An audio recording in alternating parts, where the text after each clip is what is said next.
for us, nor search for what is hidden, nor be preoccupied with what is beyond, for we have been shown more than we can ever comprehend. They say, as a drop of water in the sea, as a grain of sand on the shore, are our few days in eternity. The good things in life last a short time, but a good reputation endures forever. Lori, I'd like to invite you up to share Invictus, a poem that your dad specifically requested you read on this day.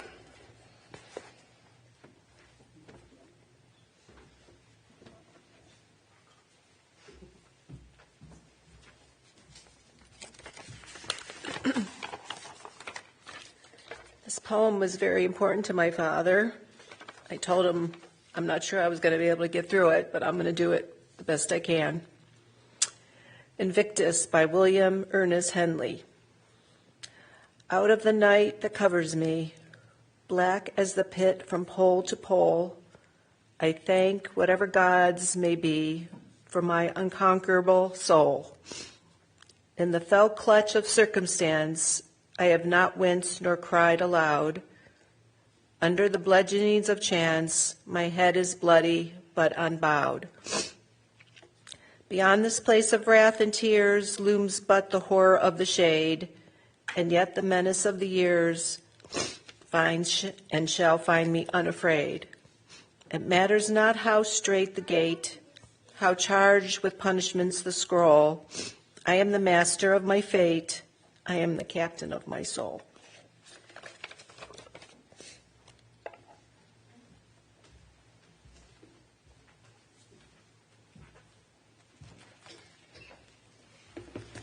I offer this poem from modern Israeli poet Yehuda Amichai called Avi, my father.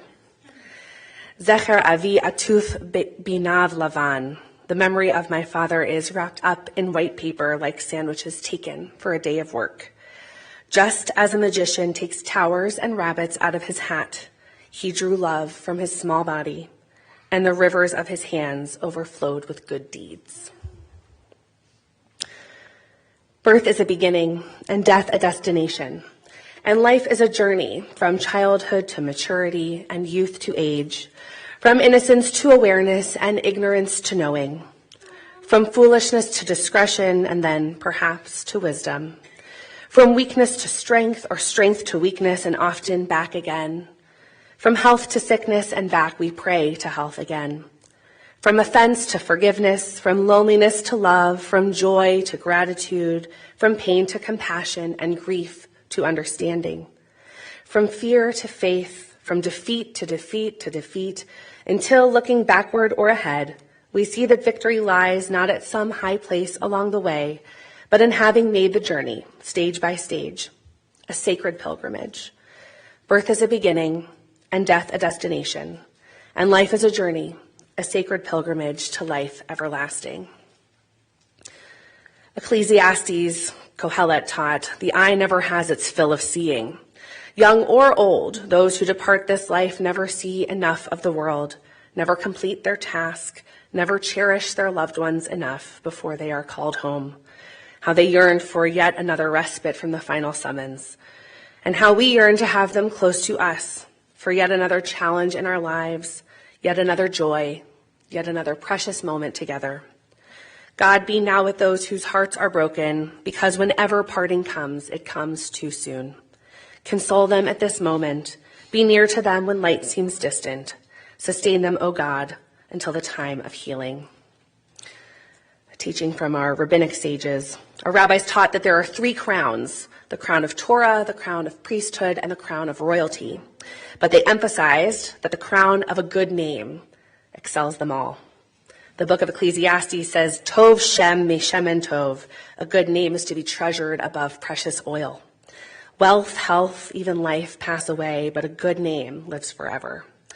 It is this view that the Talmud teaches, monuments need not be erected for the righteous. Their deeds are their memorials. They will be remembered and revered for the kindness they have shown and for the love they have given. They, like Lou, are shining examples of what it means to be a mensch. I offer these words of Psalm 23.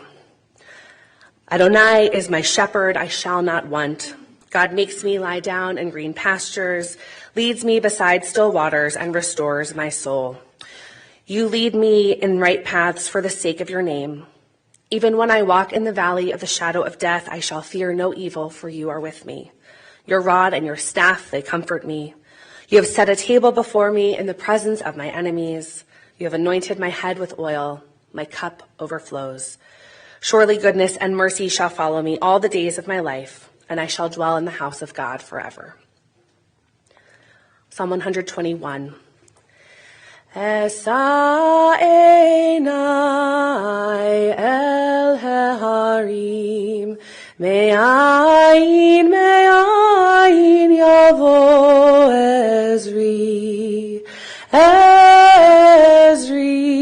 me'im Adonai, oseh shamayim va'aretz.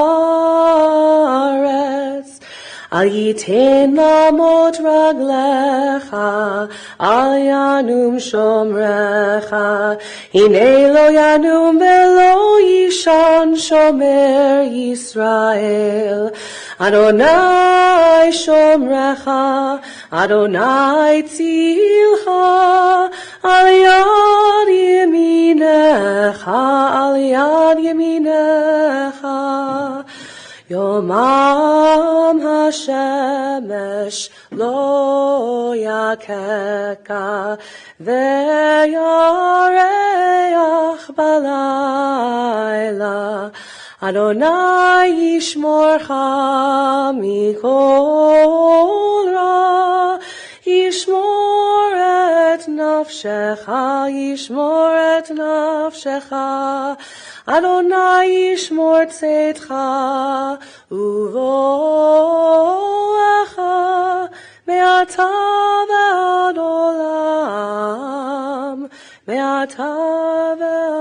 olam. A song of ascents. I turn my eyes to the mountains. From where will my help come? My help comes from Adonai, maker of heaven and earth. God will not let your foot give way. Your guardian will not slumber. See, the guardian of Israel neither slumbers nor sleeps. Adonai is your guardian. Adonai is your protection at your right hand. By day the sun will not strike you, nor the moon by night. Adonai will guard you from all harm. God will guard your life. Adonai will guard your going and coming now and forever. We move now from the text of our tradition to the memories of our hearts and our minds. And so I'd like to invite Lou's granddaughter, Emily, to offer some memories with us.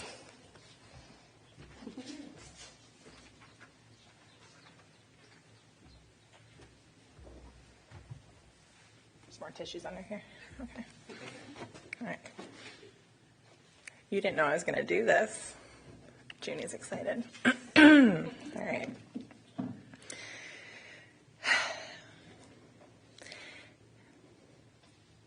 Okay, I just have to throw this out here real quick before I begin, that my grandfather specifically requested that I sing songs, which is so rude because it's really hard to do through teary eyes. So I'm gonna do my best. This one should be, this is a good one. Okay, here we go. For real this time. Oh shoot. You wanna help? Will you sing it with me? Okay. Should we harmonize? No. Okay. Okay. Ready? Yep. Eli, Eli. Thank you. Shelo yigamer leolam. Hachol v'hayam. Rishu shel hamayim. Barak hashamayim. Tfilat hadam. Here I come. Hachol v'hayam. Rishu shel hamayim. Barak hashamayim. Tfilat hadam. Thank you. I talked a big game. You did. Yeah, I was like, I can do it. Luckily, he's heard you sing this a bunch of times. So many times. With the Meshuggah. Yes, embarrassingly. Indeed. Yeah, thank you. Okay, you take All right, here we go. Well, Off to a great start, everybody. All right, so that was obviously his idea, not mine. We have all heard stories of people making requests in their final days, and in this case, he made like literal song requests, which that's requests, plural. There's another one coming, Vlad, get ready. Okay, so it makes sense that he made these requests. He was a real lover of music, and I think what he loved even more was to brag about his kids and his grandkids. And so I think, as Ellie shared with me the other day, probably the thought behind this was it's lovely, and also he wanted to show me off again. So sorry, but thank you. All right. Papa Lou's love for music is a big thing that he and I shared in common. And although he would make it known that he thought that the pop and hip hop that I preferred and still prefer was painful garbage, we shared this together. I have a vivid memory of early 2000s me arguing with him adamantly in his car about why the song Hero by Enrique Iglesias was a piece of profound musical art, and he was not convinced, but we argued and I tried. He loved classical music and had an extensive CD collection, which he made me painstakingly upload into iTunes for him.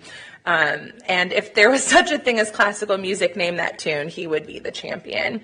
I took music history for multiple semesters in college, and I still could probably not name Haydn's Symphony No. 4 second movement by the opening notes, but he could, which is pretty incredible. He would be the first to admit that he could not play or sing a note, but he was a great appreciator of it all. And he loved that I loved music, and he would sit through my piano recitals and high school performances and drive to Columbus to see my Ohio State choirs perform, and even once wrote a very complimentary handwritten letter to the director of the entire choral program at Ohio State, which is, I'm pretty sure, why I got into the top choir. So thank you. He'd come to Michigan Oats concerts, and most of all, loved to come to High Holiday services in Columbus, where I lead the all-musical services for Rosh Hashanah and Yom Kippur. If you were his friend, you probably heard him brag about that. Every year, in typical Jewish grandparent fashion, he would beg me to ask the other musicians to turn it down so that he could hear me better. Especially the violin player. Can you ask him to turn it down? No, he's the violin player.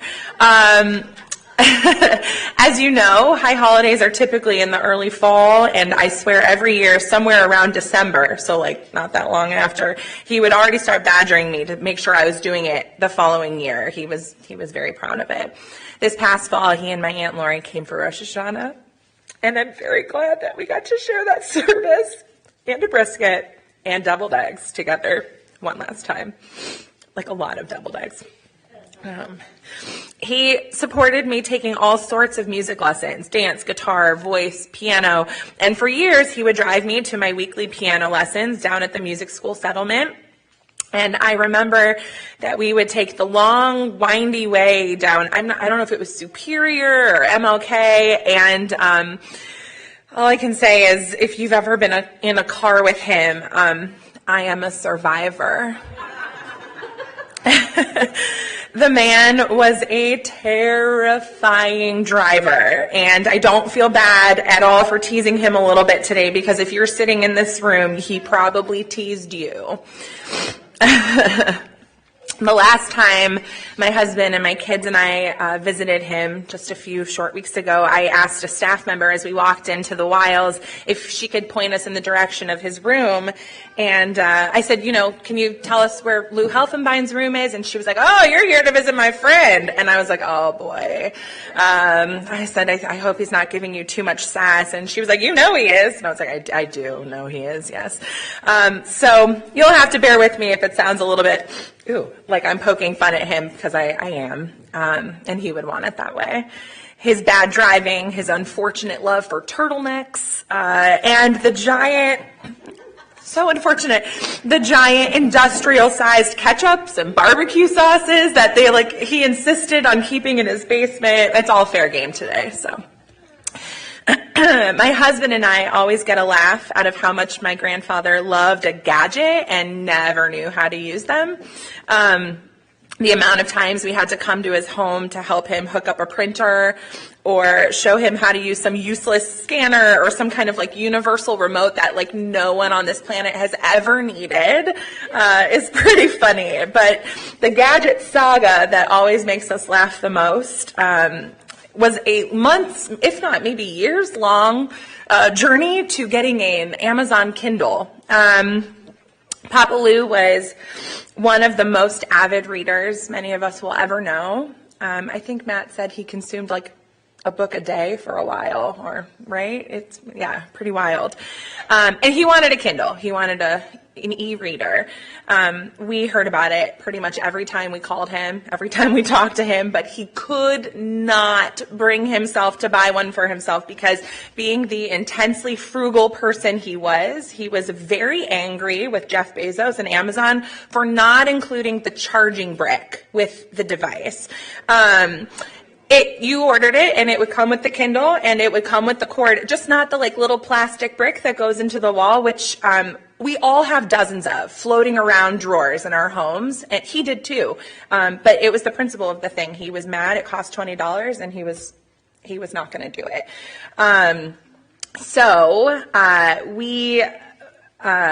Okay, so Nathaniel and I actually bought him one last year for his 90th birthday, and the first thing we gave him was like a wrapped up charging brick, and he was like, "You did it," and we're like, $20 more, tacked it on, you got it. So I don't think he ever fully understood how to use it, but I'm glad that he had it. Speaking of Nathaniel, or as my grandfather would often lovingly refer to him, my insignificant other. That is true. He and my grandfather bonded over more than just his ability to hook up printers. They both loved baseball. Their mutual love of the Cleveland Guardians and ability to talk stats and trades and celebrate wins and commiserate over embarrassing losses was really fun to watch. When the Cubs and the then Indians, now Guardians, were entering their epic World Series games, the broadcasting network interviewed many lifelong fans from both teams to talk about how they had waited for this day for so long. And my favorite clip in that little intro was about 6 seconds, and somebody brought up the old Municipal Stadium, and he's quoted saying, "One of the worst ballparks in the world," and that was it. That's all. We actually put that video into a little slideshow, so if you're going to join us at the Wiles later, get ready. It's pretty cute. Although he and Nathaniel shared a love of baseball, watching a baseball game on television with him was interesting, and an exercise in patience and tranquility. And it was like this for any sport, not just baseball. One time, my friends Shelly and Kevin came to watch the OSU Michigan game, and it wasn't going so well. And I think Papa Lou was yelling something at the TV along the lines of, "You have to catch the ball," something like that. And Shelly's husband, Kevin, said, "Lou, I need you to be positive." And he said, "I am positive. I'm positive we're going to lose." Kevin never came over to watch another football game with my grandpa. But Papa Lou did spend a lot of time with my friends. He would come down to Columbus and spend Rosh Hashanah with the Bloom Bowens and the Barnetts, and he would spend real time talking to them and asking them about their lives and their careers and their kids and their families. No matter how much he'd tease you, and he would tease you, he really genuinely cared about the people that he got to know. He'd call me, or I'd call him, and we'd talk, and then he would end a conversation by asking, "How's your friend's sister in Colorado doing?" Or, "How's Shelly liking her new job?"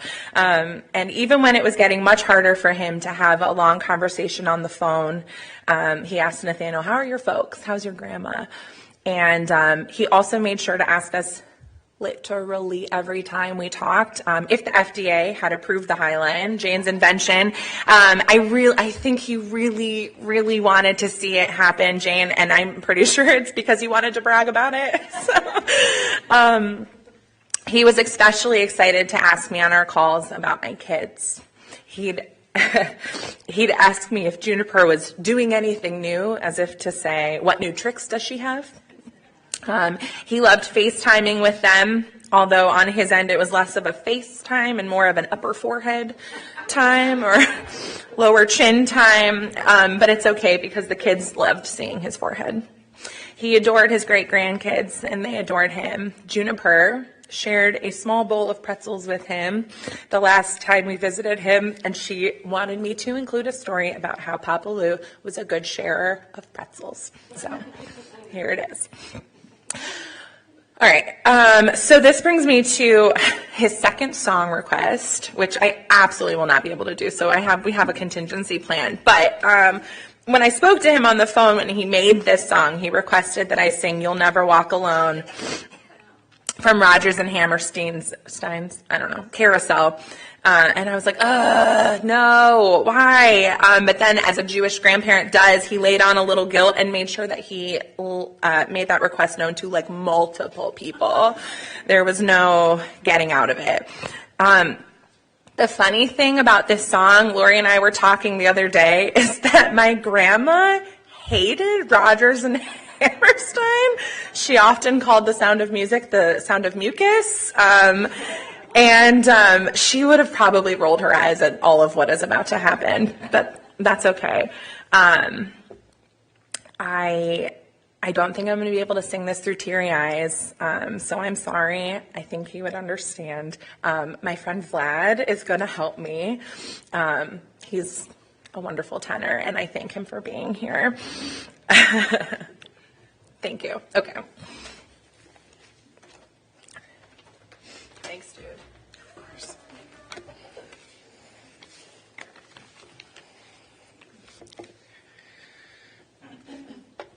When you walk through a storm, keep your chin up high, and don't be afraid of the dark. At the end of the storm is a golden sky and the sweet silver song of a lark. Walk on through the wind, walk on through the rain, though your dreams be tossed and blown. Walk on,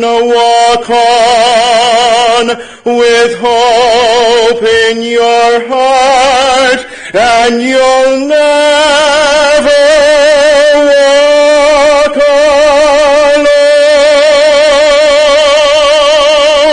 You'll never walk alone.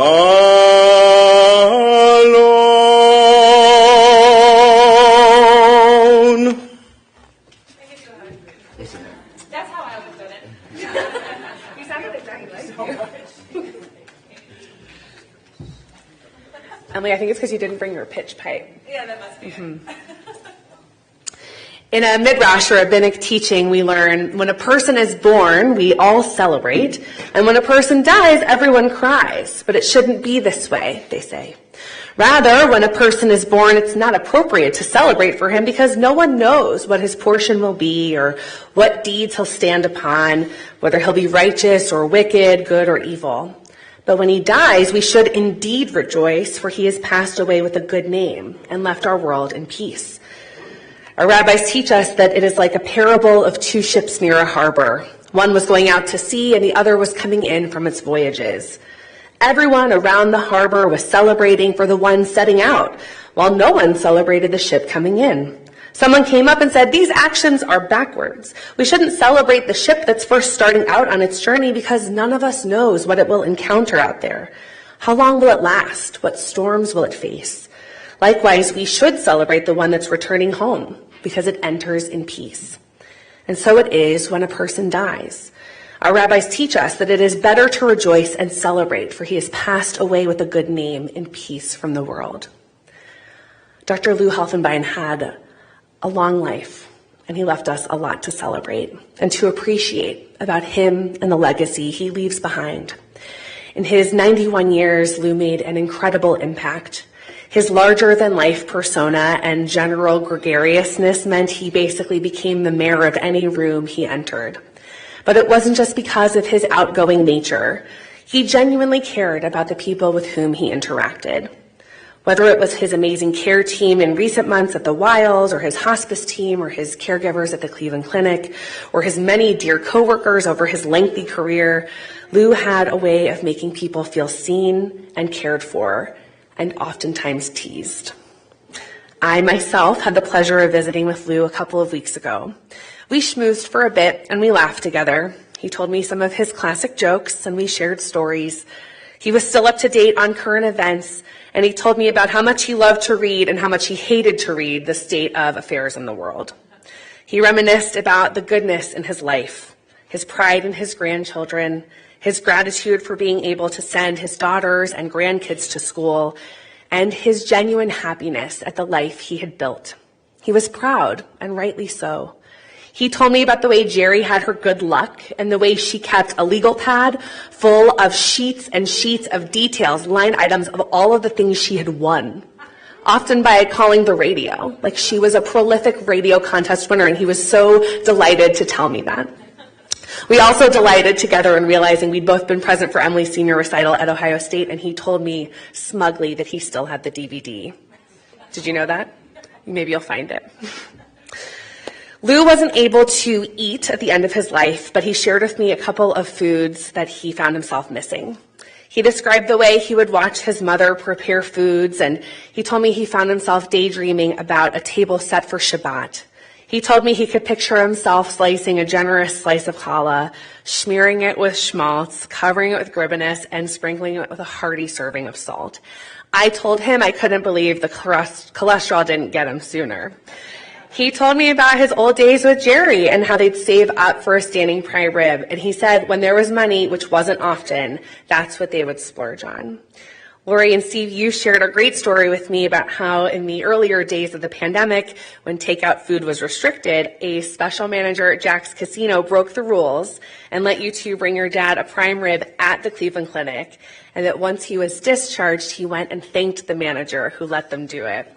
He never wanted to owe anyone anything, and he also really wanted people to know how much he appreciated them. And Matt, you mentioned he also loved black licorice, a love he passed down to you, and that his signature snack was a bucket of pretzel rods. Mike, you described Lou as thrifty but generous, and I think his generosity was well known by the folks gathered here. He and Geraldine were strategic in their savings and their spending, and they made sacrifices and wise financial decisions, all of which allowed him to be his generous self. He appreciated Jerry's partnership and recognized her strong financial skills. He told me that in recent days, the thing he was absolutely most proud of was being able to provide Arlo and Juniper with a brand new play set. And when I told him my own kids got to play on that play set with Juniper and Arlo, his whole face lit up. I know he felt deeply gratified to know that the play set will continue to connect his awesome great-grandchildren to him for many years to come. As I sat with Lou, I found myself transported. He shared stories with me from his Army days. As a paymaster, he'd been recruited for intelligence work, and he filled out paperwork indicating that his father had served in the war. But his dad served in the Russian, not the American Army. And so it turned out he was not eligible for intelligence work. But he made it sound like that was actually just fine with him. Lou was clearly a remarkable man. In hearing stories about him from his dear family members, certain themes emerged with clarity. Lou cared deeply about education. I feel like if we just said that, we've said it all. Lori, you shared with me he felt so strongly about making sure you and Diane both had all the opportunities for education you could. And Emily, you said that if you or Matt wanted to learn anything new, he would support it and even do the driving himself. His dad, Lou's dad, Joseph, was a printer with his own printing press in the basement of the house he himself had built. And Joseph installed in Lou a strong, old-fashioned work ethic. As a first-generation American, Lou didn't just work hard. He worked in a field where he could make an enormous impact. He spent his lengthy working years working with kids. He was a school psychologist in the South Euclid Lyndhurst school system. And Marcia, you shared with me that his nickname there was Mr. Helperbone, which I think is a fitting tribute, right? It's a great nickname. So the way that he would help everyone he worked with. He taught and worked in private practice. He retired, and of course, needing to occupy his time and preserve the state of his marriage, he took a position as a psychologist in the Cuyahoga Hills Juvenile Correctional Facility, where he worked until he was a normal retirement age, 83, at which point he did truly retire so he could care lovingly for Geraldine. His career path became the family business in a way, with both daughters taking positions in the related fields of psychology and social work, and both Diane and Lori would call Lou for consultation on their own work. He was well liked by his colleagues. He led with respect, providing his coworkers with autonomy, letting them know what they were good at, and being present while making space for them to succeed in their own ways. Marcia, you told me what an impact he made through his mentorship and his encouragement that on you and your own career in special education, and how he mentored and helped so many others at work. You said he was adored by his coworkers, and that even during student progress check-ins, Lou's quips and, as you called them, Louisms, which I love, would be captured in the meeting minutes. He was trustworthy and reliable, and he approached his interactions with students and clients from a place of warmth and informality. He was approachable and funny. He was bright and remarkably well-read, as you've heard, a voracious reader from an early age. He was stationed in Louisiana during his Army service right around the time of Diane's birth, and those days he would take the bus 3 hours to the nearest library. And Lori, you mentioned that in recent years, you would go to the library and bring back stacks of anything he hadn't read yet, and he would just devour them. And even in his recent months, he was an avid reader, which to me symbolizes his quest in life to always be learning. While he was very clever, it doesn't sound like he had a natural proclivity for work in the kitchen. Someone shared with me a story that when he and Geraldine were newlyweds on Greenwald, he would come home every day from work for lunch. And one day, Jerry said, "Can you put the roast in the oven and set the temperature?" And he went back to work. And that day, Jerry came home to see the fire department at their house because Lou had placed the roast with no pan into the oven and gone back to work. And so in his honor, I'll tell you a joke. You know what they say? What do lousy chefs use to tell them dinner is ready? The smoke detector. Lou's dad did work religiously, but he would miss work to celebrate Lou's academic accomplishments with him. And Lou was focused on education as well, but would continue the tradition and pull Lori out of school to celebrate his own big high holiday, Indians' opening day. Lori, you said it was like you were the unathletic son he never had. His love of playing sports like tennis and basketball was paralleled by his love of watching sports. And his loyal fandom of all of our Cleveland home teams led to many nights screaming at the television. Nathaniel, you shared a story about a time you were at a game. Lou happened to have better seats, and you snuck down and said, "My grandpa's over there," and got to see him for a while, and that you ended up catching a foul ball right under his nose, which is a kind of a great souvenir of a wonderful memory. His competitive nature meant that he rarely was able to play doubles in tennis, since he would offer his partners loud, unsolicited feedback, but he loved to play. Matt, you shared his favorite game was backgammon, and Lori, you told me about how he taught you to gamble. And since he was careful with his money, he didn't really gamble himself, except for maybe poker for pennies, but he'd send you in with a great strategy at the craps table. It's hard to capture the fullness of someone like Lou. He was stubborn but kind, thrifty but generous, old-fashioned but loved buying computers and gadgets and relying on his grandkids, especially maybe Nathaniel, for tech support. He loved fiercely but showed it through teasing and jokes. Mike, you shared that as in-laws, he and Jerry were quick to help and careful to respect your and Diane's boundaries, never guilt-tripping you or overstepping. Emily, you and Nathaniel shared about how even recently he was always up to date on what your kids were doing. He wanted to be part of everyone's joy. Our rabbis teach us in the Mishnah that at the moment of our departure from this world, neither silver nor gold nor precious stones accompany us, only our learning and good deeds. Lou's love of learning and his good deeds are, in fact, his legacy. Lori, you told me your dad cared so lovingly for your mom, for his mom, and for his mother-in-law, and he instilled in you the importance of caring for loved ones. And while you and your dad were always close, the loss of your mom in 2015 and the tragic recent loss of Diane just shy of 2 years ago brought you and your dad even closer. I know you'll miss your late night phone calls. I know the empty seat at holiday tables and in the front row of the high holiday services will be hard. And Lori, I know that Diane's partnership and presence by your side was missing during these last difficult months as you cared for your dad. But I know how much he appreciated you and how you and Stephen so lovingly cared for him. How blessed we all are to have been part of Lou's life, or more accurately, how blessed we are he was part of ours. How marvelous to have shared the world with this special, stubborn, kind, funny, witty, clever, high-achieving, generous soul. I think back to our rabbi's parable about the two ships. Today we mark the safe and peaceful passage of Lou's life. His journey was long and filled with love and learning and kind deeds of caring. His days were filled with meaning, good company, love, and support. His hard work and careful saving will continue to provide for his family in years to come, and his life of service will continue to have a lasting legacy, leaving this world better than he found it. He was accompanied on his journey by his parents, his wife, his children, grandchildren, great-grandchildren, his companion, his friends, his clients, his coworkers, students, caregivers, doctors, and in the final days, the gentle presence of his hospice team. When I met with Lou a couple of weeks ago, he told me he was so grateful for the life he built and that he was at peace with his imminent death. I've heard this said similarly by others, but Lou was uniquely earnest and genuine. He told me that some people approach death from a place of darkness, kicking and screaming, but that he was going to keep his eyes open and see as much life as he could as he slipped from this life peacefully.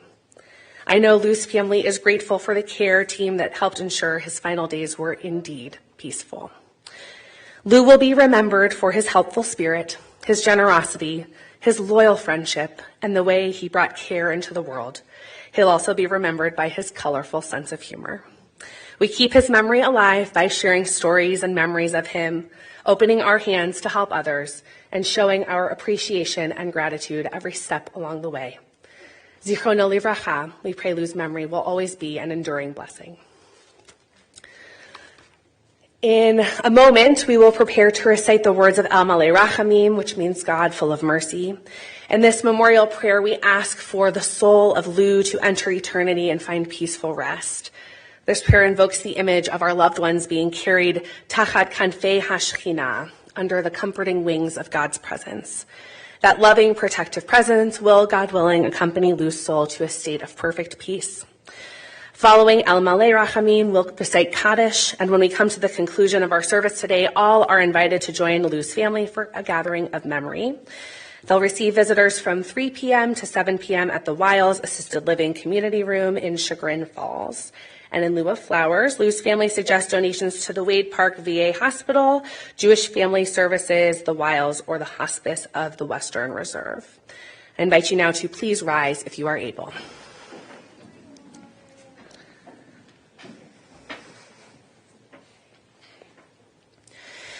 El Malei Rachamim, Shochein Mamromim,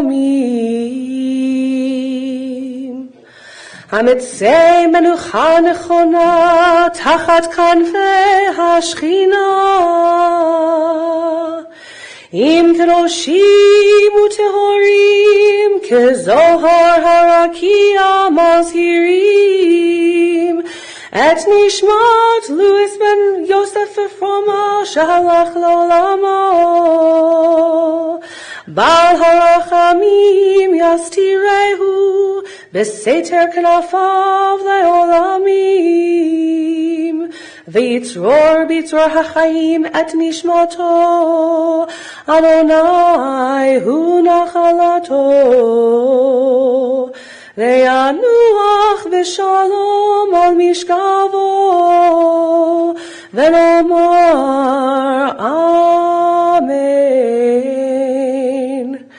God of abundant mercy, God most high, may the soul of our loved one who has gone into eternity find the gift of perfect peace in your embrace, together with the holy and pure whose light shines like the radiance of heaven. Compassionate God, hold him close to you forever so that his soul may be bound up in the bond of life eternal. May he find a home with you, and may he rest in peace. And together we say, Amen. Blessed are those who give meaning to our lives. Holy and precious is the example they leave behind. We pray, may our sorrows diminish as we recall their strength. May their wisdom protect us and help us to live. Let our grief be transformed into tenderness toward all those who are still with us. Baruch atah Adonai mekor hachayim. Blessed are you, Holy One, who gives and renews life. May the love and eternal connection of our souls give us strength as we turn to recite the words hallowed by time. Sanctifying the name of God, we honor the memory of Dr. Louis Helfenbein with the words of Kaddish Yatom, the mourner's Kaddish. Please join with me.